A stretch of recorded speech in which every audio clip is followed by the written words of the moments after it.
भागवत की रचना करने के बाद में भगवान वेदव्यास जी के दिल को परम संतोष, परम तृप्ति का अनुभव हुआ।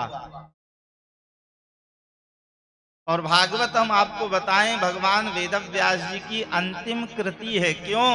क्योंकि भागवत की रचना करने के बाद अब भगवान वेदव्यास जी को कुछ भी कहने के लिए शेष नहीं रह गया, कुछ भी लिखने के लिए शेष नहीं रहा। भगवान वेदव्यास जी ने पूर्णता का अनुभव किया है, पूर्ण हो गए व्यास जी।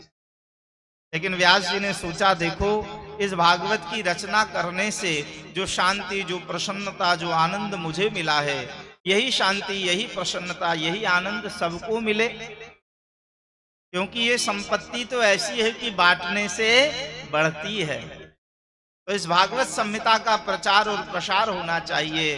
लेकिन फिर व्यास जी ने सोचा, अब मैं तो बूढ़ा हो गया हूं, मेरे द्वारा तो भागवत संहिता का प्रचार प्रसार हो नहीं सकता, ये तो किसी अन्य व्यक्ति के ही द्वारा होगा। तो किसको ये भागवत दूं मैं? व्यास जी ने बहुत विचार किया, कहा किसको ये भागवत दूं? बहुत विचार करने के बाद में सोचा, जिसको भी दूं सबसे पहली शर्त तो ये है कि परमहंसों की ये संहिता है, जिसको भी दूं वो परमहंस भी होना चाहिए। और दूसरी बात, श्रीमद् भागवत परमात्मा का विशुद्ध प्रेम शास्त्र भी है, तो जिसको भी दूं वो भगवान श्री कृष्ण का परम भक्त भी होना चाहिए। शुष्क ज्ञानी, कोरे ज्ञानियों का काम नहीं है भागवत, भगवान का भक्त भी होना चाहिए। तो बहुत विचार करने के बाद में दृष्टि एक पात्र पर स्थित हुई। कौन? बोले अपने ही पुत्र सुखदेव।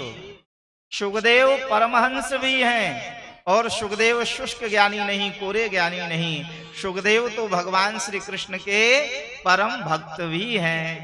अब यहाँ भगवान वेदव्यास जी ने अपने पुत्र सुखदेव को योग्य अधिकारी जानकर, सुखदेव जी को कुछ अब सीखना शेष नहीं था, कुछ पढ़ना शेष नहीं रहा, वो पूर्ण थे। लेकिन फिर भी भगवान वेदव्यास जी ने जब भागवत संहिता के कुछ श्लोकों का उनको रसास्वादन कराया, तब यहाँ सुखदेव जी पूरी पूरी भागवत सीखने के लिए तैयार हो गए। बोलो राधे राधे। पूरी पूरी भागवत सीखने को तैयार।